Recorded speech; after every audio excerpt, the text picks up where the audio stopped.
Hi friends. You know, one of my favorite things to learn about is the history of food. I actually consider myself an amateur food historian. I just love it so much. And I thought today we could talk about the history of possibly the most popular food that there is, pizza. We're going to talk specifically about Pizza Margherita, and I'm going to read a story later about it, but first I just want to tell you that the recipe and the colors of Pizza Margherita come from the Italian flag, which looks like this. So it has red, white, and green. So there will be red, white, and green ingredients in our recipe today. All right, red, white, and green ingredients, right? Well, the red is tomatoes. So if you can get a can of peeled tomatoes, we're gonna crush them up. You only need about 8 ounces, so I will not be using this entire big can.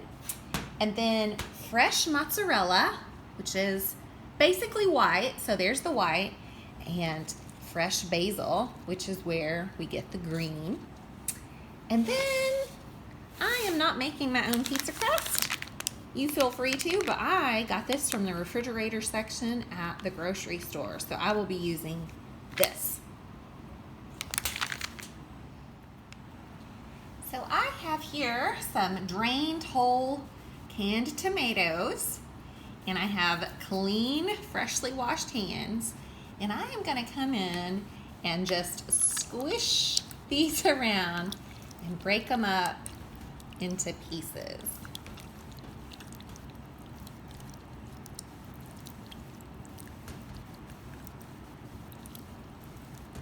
Now, as I break them up, of course, more juice is coming out. So I'm probably going to put them through like a colander or a strainer so that it's not too wet on our pizza. That looks pretty good. We're just breaking them into little pieces. About like these.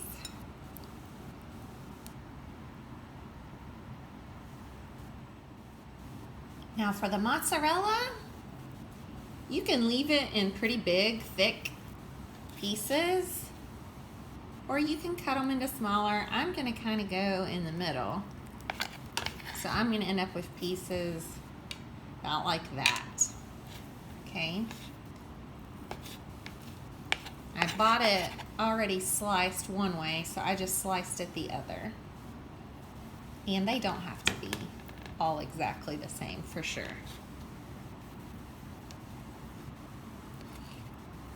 All right, that looks pretty good to me. So I have unrolled that refrigerated pizza crust that I mentioned. So whatever crust you're using, get it ready on your pan. And this crust said to bake at 400 degrees, so you're gonna wanna preheat your oven based on your recipe or whatever pizza dough you're using. Now, this pizza is gonna look a little different than what you may usually think of with pizza because we are not using pizza sauce, remember? We are using these crushed up tomatoes that we did by hand. And so it's not gonna be completely covered in a tomato sauce. It's a very simple pizza.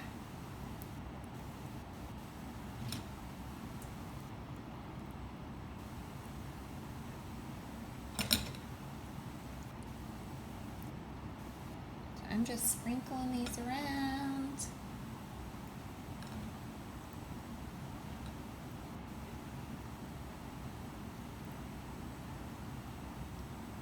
Okay.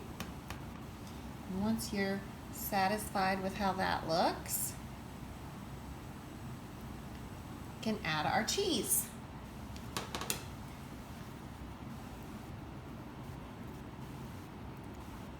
And the cheese is not going to cover every bit of it either, because we're not using grated up cheese.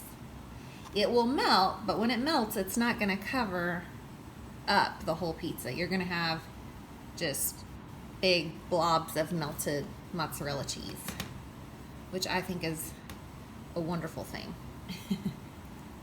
So this is going to be a very, very cheesy pizza, even though it's not covered maybe quite like what you're used to.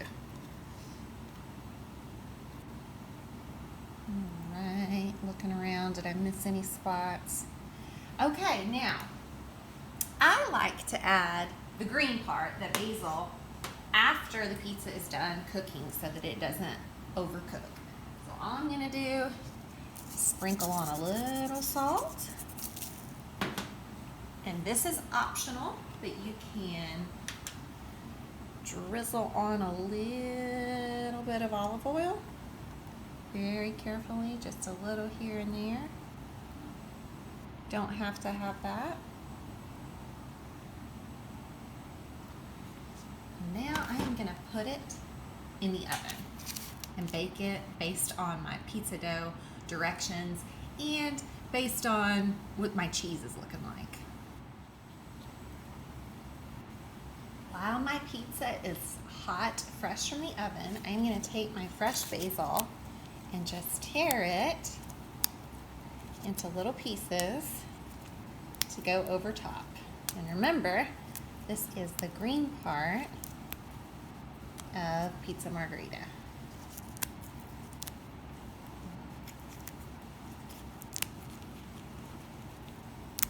Some people leave the basil leaves whole. Kind of just depends on how you like it. But there you have it, Pizza Margherita.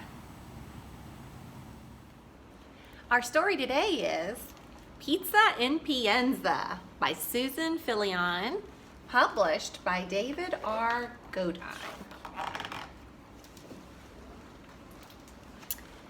This is Queen Margherita of Italy in the year 1889. And this is me sitting in front of my house today.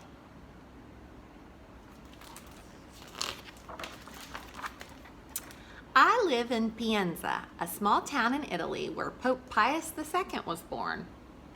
This is the main town square and our little cathedral.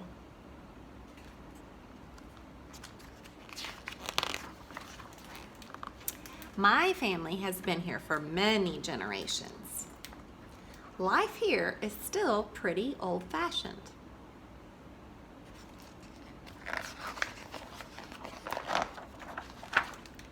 The trucks are small, the policemen ride horses, and people walk everywhere.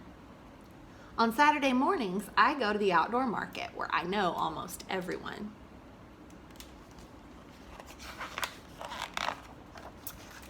My favorite place to go is Giovanni's, and my favorite food is pizza. I close my eyes and breathe in all the warm and savory smells. I love to eat pizza anywhere, anytime. Even when it rains, I eat it walking in the street. Here in Italy, we eat our main meal at midday. Everyone comes home from school and work to eat and talk.